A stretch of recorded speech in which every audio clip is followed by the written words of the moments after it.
आपके गांव का जरूरी अमीर इलाका है। धर्म में भेदभाव किए बिना मिलजुल कर रहते थे। गौर कीजिए, आपकी अत्यंत बाई ओर गंगाराम एक हिंदू ने धोती के ऊपर कोट और टाई पहन रखी है। उनके पीछे दोहरा बुल्गेरिया ने साड़ी के ऊपर एक होल बोर्ड रखी है और उसके पीछे जमींदार अपनी बालकनी में पाइप से तंबाकू पी रहे हैं। उसके बाद आप अब्दुल्ला को खड़े देख सकते हैं, जिनकी तारीफ से आसानी से उनके मुसलमान होने की पुष्टि होती है। एक नवयुवक लड़की पहली सांस लेकर कुदरत की सुंदरता का एहसास ले रही है। यहाँ पर एक कैथलिक महिला लिली सफेद लहराता गाउन पहनकर अपने पालतू कुत्ते के साथ टहलने जा रही है। उनका सेवक उनके लिए छाता लेकर पीछे टहल रहा है। थोड़ी दाईं तरफ एक हिंदू महिला लता अपने घर से यूजा लेकर मंदिर के लिए निकल रही है। लता के घर के बाजू में फूल बेचने वाली औरत शब्दुले फूलों का वहाँ जाने का नहीं है क्या? फूलों से सवार नहीं करता, तब तक औरत का पहनावा पूरा नहीं होता था। शौक से कहना पड़ता है कि आजकल फूल महिलाओं के बालों में कभी कभार दिखते हैं। बाजू में गोविंद का घर है जो बुलावट करता था। उसकी सेवाएं बहुत ही आवश्यक थी, क्योंकि उन दिनों प्लास्टिक की वो रचना ही नहीं हुई थी। गोविंद बांस से टोकरे, चटाई और भी बहुत सारी कामकाज या घरेलू इस्तेमाल की वस्तुएं ढूंढता था। आपके नजदीक दाहिने और कंगन वाला विभिन्न प्रकार के कंगन अलग अलग नाप और रंगों में दिखा रहा था। क्या आप जानते हैं, वक्त के पिछले जमाने में एक औरत की जिंदगी के अलग अलग पहलू उसके हाथों की चूड़ियों से पता चलते थे। सफेद और काले रंग की चूड़ियां बच्चों को बुरी नजर से बचाती थी। रंगीन चूड़ियां नवयुवक लड़कियों के लिए, खास आकार और रंग की चूड़ियां मरनी हुई लड़कियों के लिए, हरी चूड़ियां गर्भवती महिलाओं के लिए और काली चूड़ियां कुछ विधवाओं के लिए होती थी। अब हम जुआ अनापॉलिंग से जुड़ेंगे, जहाँ अलग अलग लोग व्यापार चला रहे हैं। यदि आपको कॉन्फर्म दिखेगा तो चने बेचने वाला है। चने उसी वक्त सही कर ग्राहक को बेचे जाते थे। क्या आप इन्हें चखना पसंद करेंगे? चलिए आगे बढ़कर खरीद ही लीजिए। गणपत का सहायक आस पास ही होगा। Like the mentions on the Google, you can send your reviews. Yeah, Like the museum, you can send your reviews on the Google. definitely. Definitely I will.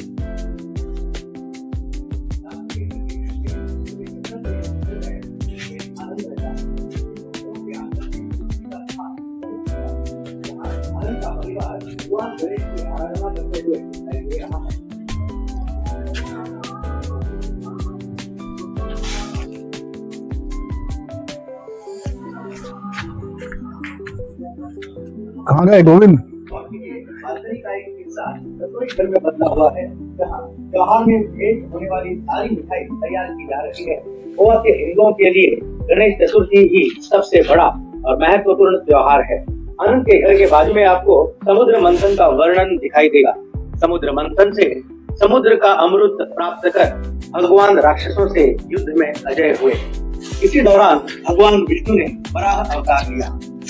रुआ आना मोड़ी हमें बाजार में ले जाता है, जिसे उन दिनों टींटो कहते थे। टींटो ऐसी जगह थी जहाँ गाँव में और आसपास के इलाकों में होने वाली घटनाओं की जानकारी मिलती। देखिए, टींटो के एक खंभे पे पोस्टर चिपका के याद का इस्तेमाल किया गया। गाँव का इंदौरा सीखने वाला गाँव वालों की महत्व की खबरों का प्रचार कर रहा है। दाहिने सिरे पे कर समावस्था या टैक्स कलेक्शन जो कर इकट्ठा करने के अलावा अपनी घरेलू जरूरत की वस्तुएं भी ले जाता है। आपके पीछे जो दो लैटराइट के खंभे हैं, उसे दोहरने कहा जाता है। ये एक उभरा हुआ मंच है जो भारी बोझ उठाने वाले लोगों को कुछ आराम और राहत उपलब्ध करता है। कोई भी गुजरता व्यक्ति अपने सिर के बोझ को मचान पर सरक कर दो पल आराम करके वापस बोझ को सिर पर डाल के आगे बढ़ सकता था। ये मिल के पत्थर का काम भी करते थे। आपके बाई और कुछ सीढ़ियां चढ़ के आप हजाम काशीनाथ के पास पहुंचेंगे।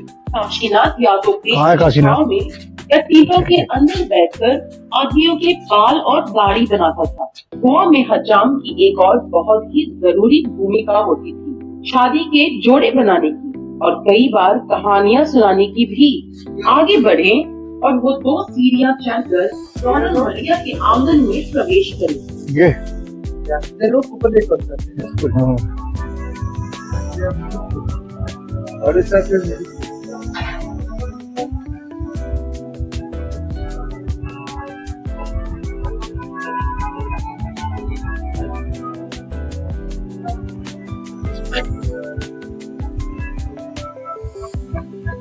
कहा जाता है कि संगीत गोवा वासियों के रगों में दौड़ता है। जैसे कि आप देख सकते हैं, पाए जिले में केसरी या गिरिजाधर गायक दल के उस्ताद अपने घर में प्रतिभाशाली बच्चों को विशेष क्लासेस दे रहे हैं। उस समय सर्वाधिक अधिमान्य बाजा वायलिन भी था। वायलिन इतना लोकप्रिय हो गया कि भारतीय शास्त्रीय संगीत में उसे अंगीकृत किया गया। केसरी के घर के ठीक ऊपर आपको एक सन डायल या धूप घड़ी दिखाई देगी। अगर आप सही भौगोलिक वक्त चाहते हैं तो अपनी घड़ी को सही कीजिए। केसरी के घर के बाजू में तबाकारिया या तंबाकू घर है। तंबाकू का व्यापार प्रमुख उद्योग था। कहाँ है तंबाकू? तंबाकू घर हुआ करते थे। इन तंबाकू घरों से ही गोवा में नाक से संबंधित सेवाएं शुरू हुई। इस बड़ी दीवार को पौंत कहते हैं, जहाँ झरने का पानी नहर से होकर समुद्र के पास का के मुंह से उतरता है। ये पानी गांव से ढके हुए बहकर आखिरकार खुद तालाब में पहुंचता है, जो हमें पहले देखा था। अब बड़ा मानिए से लेकर उनके घर की एक झलक देखने के लिए कहाँ, यहाँ जाना है क्या? हमारे घर में आपका स्वागत है। हम हैं डोना मरिया, उस समय की प्रांतीय जमींदारन। यहाँ हम अपने पालतू कुत्ते जिमी के साथ तालपुर में बैठकर अपने बागीचे के नजारे का आनंद उठा रहे हैं। हमारे वस्त्र विभिन्न संस्कृतियों का मेल मिलाप है, जहाँ पुर्तगालियों के उपनिवेश हुआ करते थे। हमारे बालों की शैली जापानी है। कुर्ता चीनी ट्यूनिक या चुस्त जैकेट का आशोधन है। हमारा लहंगा दक्षिण पूर्व एशिया में कमर पर पहने जाने वाले वस्त्र सरोंग का अनुकलन है, और उसे थोड़ा सा भारतीय टच देने के लिए हमने कंधे पर दुपट्टा ओढ़ रखा है। हमारे घर के स्तंभ के नीचे की चौकी ऊंची है और ऊपर चढ़ने के लिए कई सीढ़ियां हैं। इससे घर को बुलंदी में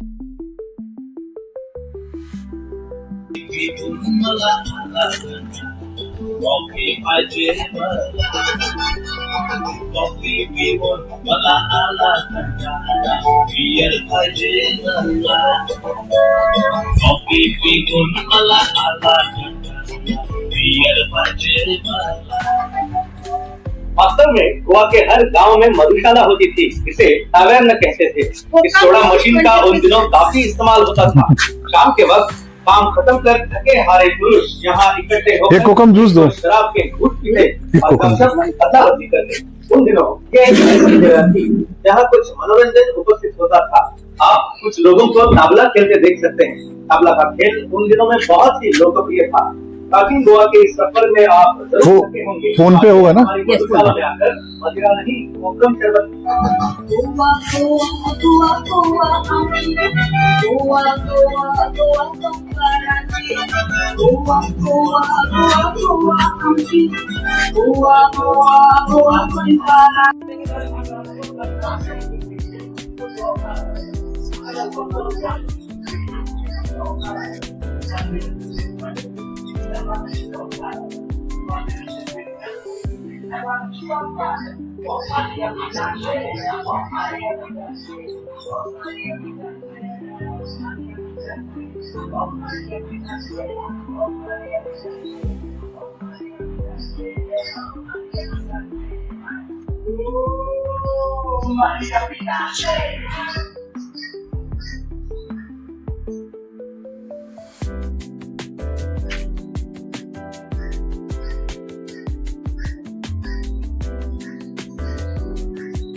हिंदी।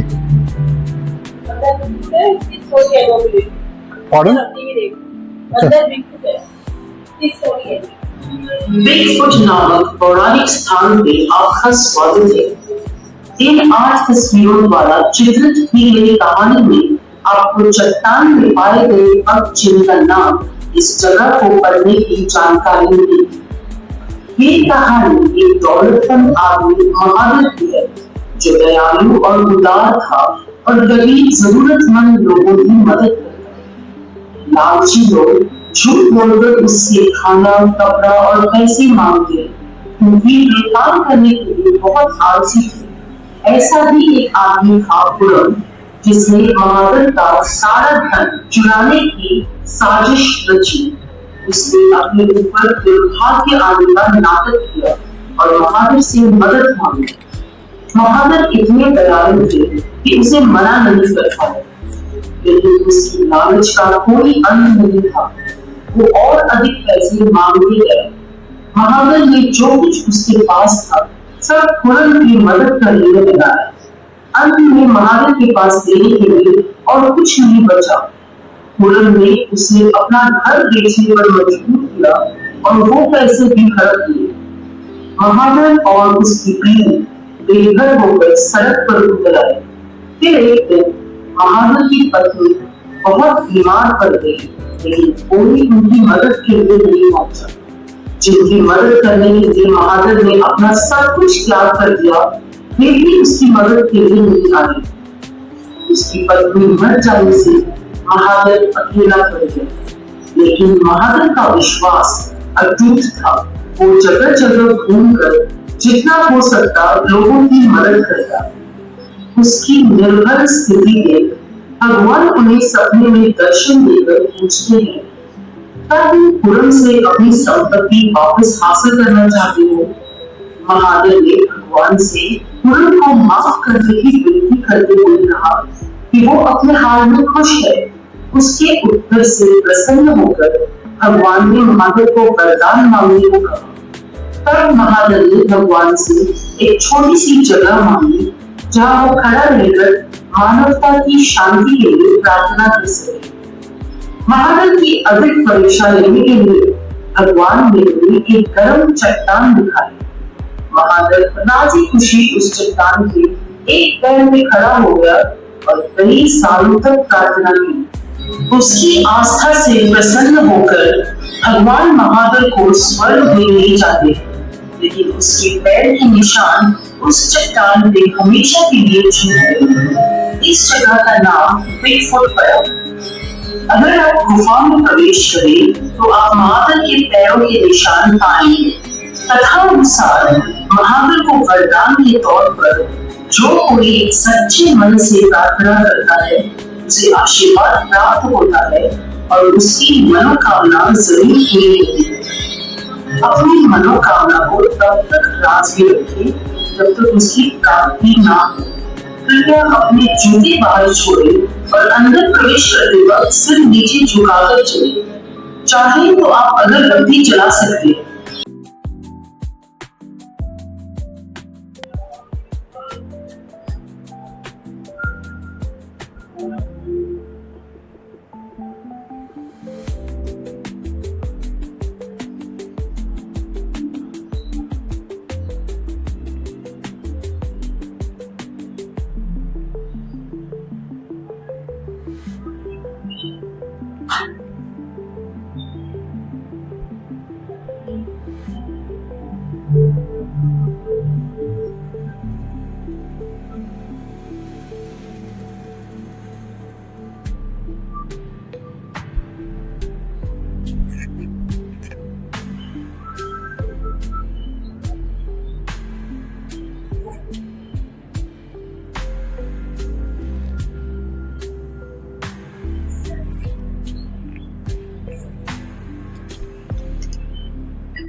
चीले का शिल्प देख सकते हैं।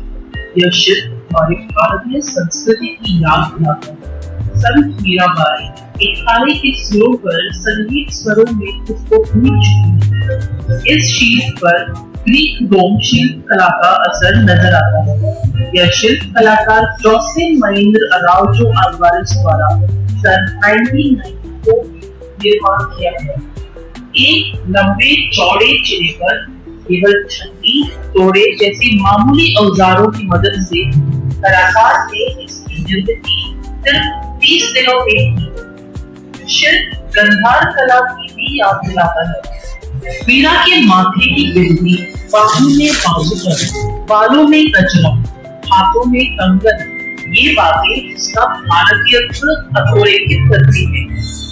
उसके बालों में सोने के फूल उसे गोवा का निर्देश करते हैं, क्योंकि गोवा की हर शादीशुदा औरत के माथे में फूल लगा होना उसका खासियत है। कमल पुष्प आधे सूरज एक तारे पर निशानी उसे और भी अद्भुत का निर्देश करते हैं। यह शिल्प तरह तरह की प्रशंसा पा चुका है। उसका सन 1996 में लिम्का बुक्स में निर्देश हुआ। यूनिक वर्ल्ड रिकॉर्ड्स इंडिया में उसे